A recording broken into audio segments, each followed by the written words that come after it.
نارنیا کی مہمات میں پھر سے خوش آمدید۔ ہم پڑھ رہے ہیں آخری جنگ، اور آج ہم اس کا 14واں باب پڑھیں گے۔ نارنیا میں رات ہو جاتی ہے۔ راجا اور رانیاں حضرات اذلان کے دائیں ہاتھ کی طرف کھڑے ہو کر دروازے میں سے دیکھ رہے تھے۔ آگ بجھ چکی تھی۔ تمام نارنیا کی دنیا میں اندھیرا تھا، یہاں تک کہ پتہ نہیں چل رہا تھا کہ آگے جنگل ہے یا نہیں۔ تو بھی درختوں کی شکل کا اندازہ لگایا جا سکتا تھا، کیونکہ ان کے اوپر آسمان میں ستارے چمک رہے تھے۔ لیکن جب اذلان پھر سے بہت زور سے دہاڑا، تب ان کی بائیں طرف ایک اور کالا چہرہ نظر آیا۔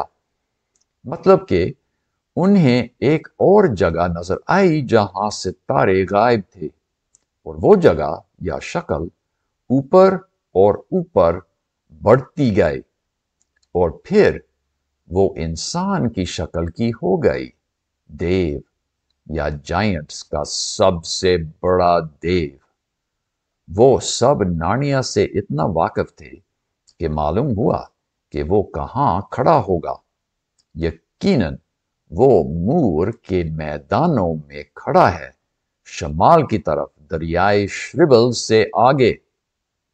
پھر جل اور یوسٹس کو یاد آیا کہ جب مور کے نیچے کے غاروں میں انہوں نے سفر کیا تھا، وہاں ایک بہت بڑا دیو سویا ہوا تھا جس کا نام ابو وقت تھا، اور یہ بھی کہ دنیا کے آخر میں وہ جاگ اٹھے گا۔ جی ہاں، اذلان نے کہا، حالانکہ انہوں نے کوئی بات نہیں کی تھی۔ جب وہ سویا ہوا تھا تب اس کا نام وقت تھا، اب جب کہ وہ جاگ گیا ہے اس کا نیا نام دیا جائے گا۔ پھر اس دیو نے منہ پر بہت بڑا باجا لگایا۔ انہیں اس کی شکل تبدیل ہونے سے اس بات کا پتہ چلا۔ اس کے بعد بلکہ کافی دیر لگی، کیونکہ آواز کا رفتار روشنی کے مقابلے میں بہت آہستہ ہے۔ ان کو باجے کی آواز سنائی دی۔ آواز اونچی اور ہولناک تھی اور کچھ عجیب اور مایوس کن، لیکن خوبصورت۔ اچانک آسمان میں ستارے گرنے لگے۔ ایک گرتے ستارے کو دیکھنا بہت خوب منظر ہے، لیکن یہاں وہ درجنوں میں اور پھر سینکڑوں میں گرنے لگے، جیسے چاندی کی بارش پڑ رہی ہو، اور یہ بارش کافی دیر تک ہوتی رہی، اور جب کافی دیر تک ستارے گرتے رہے تب انہیں ایک اور کالا چہرہ آسمان میں دکھائی دیا جو اس دیو کی طرح کالا نظر آیا۔ یہ شکل سیدھے اوپر تھی، آسمان کی چھت میں۔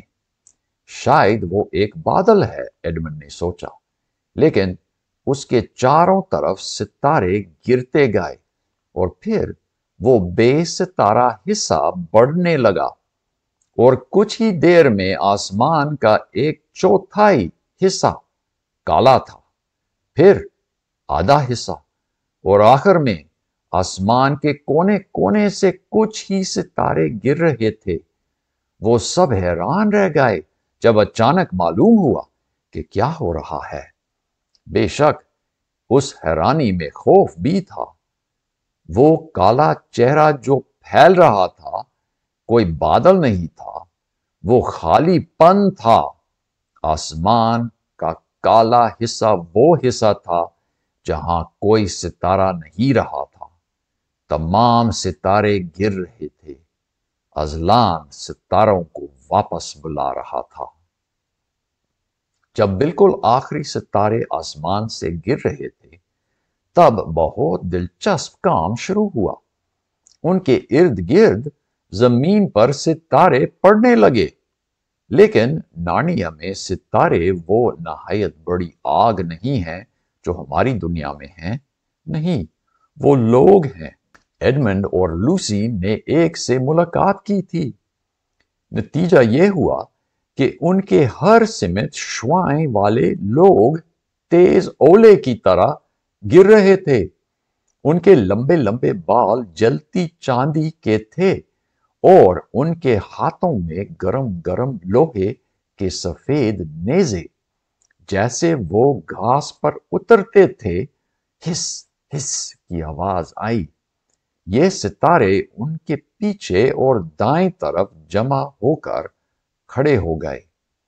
یہ بہت اچھا تھا، کیونکہ جب کہ آسمان میں ستارے نہیں رہے، کچھ نظر نہیں آتا تھا، لیکن ابھی ستاروں کی بھیڑ سے تیز روشنی ان کے پیچھے سے آ رہی تھی۔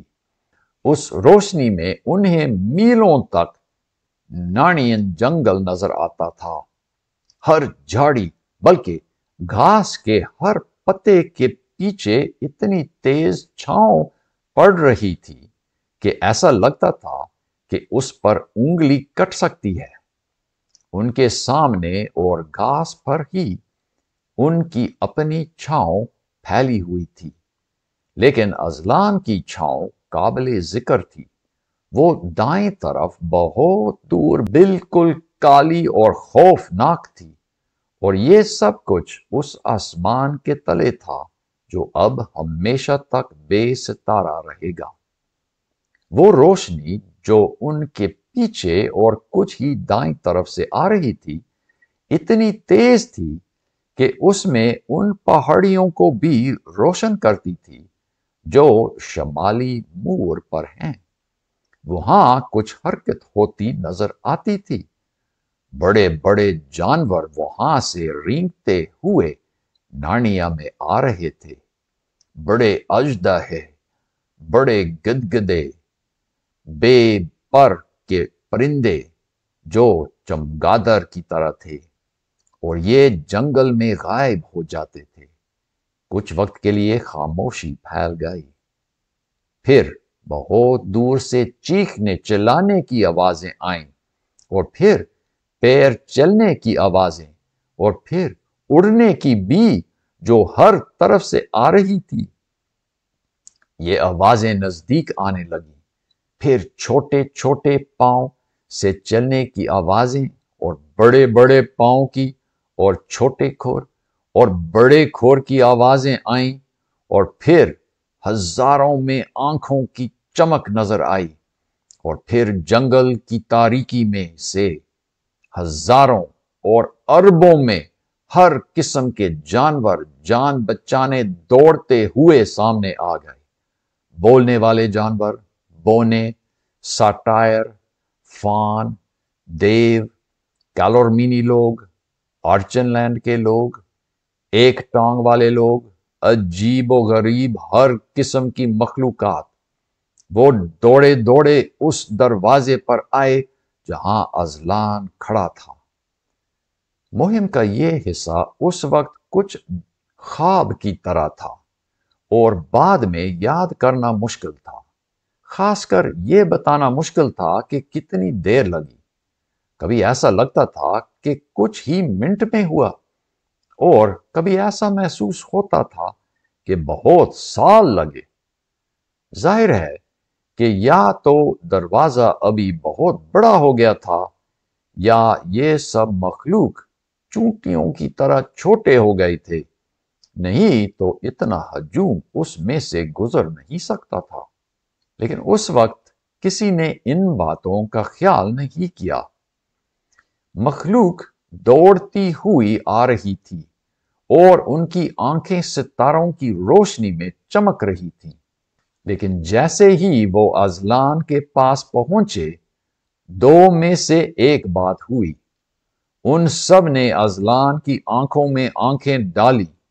مجھے لگتا ہے کہ ان پر یہ مجبوری تھی، اور جب کچھ دیکھتے تھے تب ان کے چہرے پر خوف اور نفرت کے تاثرات ہو جاتے تھے۔ اگر وہ بولنے والے جانور تھے تو یہ تاثرات لمحے بھر کے لیے ہی تھے، اور وہ ایک دم بولنے والے جانور نہیں رہے۔ وہ عام گونگے جانور میں تبدیل ہو گئے تھے، اور جو بھی مخلوق ازلان کو اس طریقے سے دیکھ رہے تھے وہ اس اپنی دائیں طرف اور ازلان کی بائیں طرف مڑ کر اس کی چھاؤں میں غائب ہو جاتے تھے جو وہاں اس کے بائیں طرف پھیلا ہوا تھا، جیسے میں نے پہلے بتایا تھا۔ بچوں کو وہ مخلوق پھر سے نظر نہیں آئی، لیکن دوسرے ازلان کی آنکھوں میں آنکھ ڈال کر اس سے محبت کرنے لگے، حالانکہ ان میں سے کچھ کو خوف بھی ہوا۔ یہ سب دروازے میں داخل ہو گئے، یعنی ازلان کی دائیں طرف۔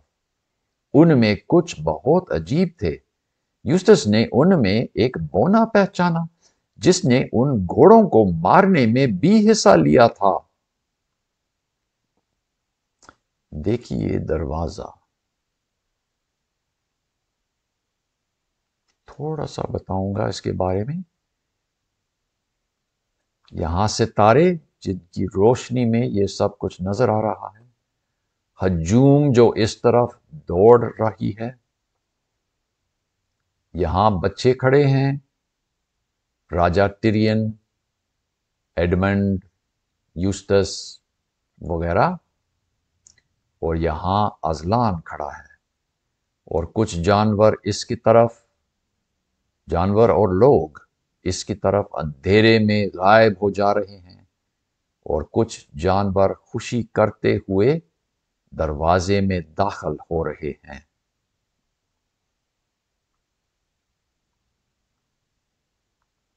لیکن اس کے بارے میں زیادہ سوچنے کی فرصت نہیں ملی، اور سچ میں ان کا فیصلہ کرنا یوسٹس کا کام نہیں ہے، کیونکہ ایک نہایت بڑی خوشی نے ان سوچوں کو اس کے ذہن سے نکال دیا۔ ان خوش نما مخلوق میں اس کے بہت سارے دوست تھے جنہیں اس نے مردہ سمجھا تھا، اور یہ سب اس کے اور ٹیرین کے ارد گرد گھومنے لگے۔ رونوٹ سینٹار تھا، یک سنگا زیور تھا، اور وہ اچھا جنگلی سور اور ریچھ اور عقاب دور اندیش، اور وہ عزیز کتے اور گھوڑے اور بونا پاگن۔ زیادہ اندر، زیادہ اوپر، رونوٹ چلایا، اور وہ سرپٹ مغرب کی طرف دوڑا، اور جب کہ اس کی بات ان کی سمجھ میں نہیں آئی، ان الفاظ نے ان کے جسم میں بجلی کی سی لہر دوڑ گئی۔ جنگلی سور خوشی سے اچھلتے ہوئے گزر گیا۔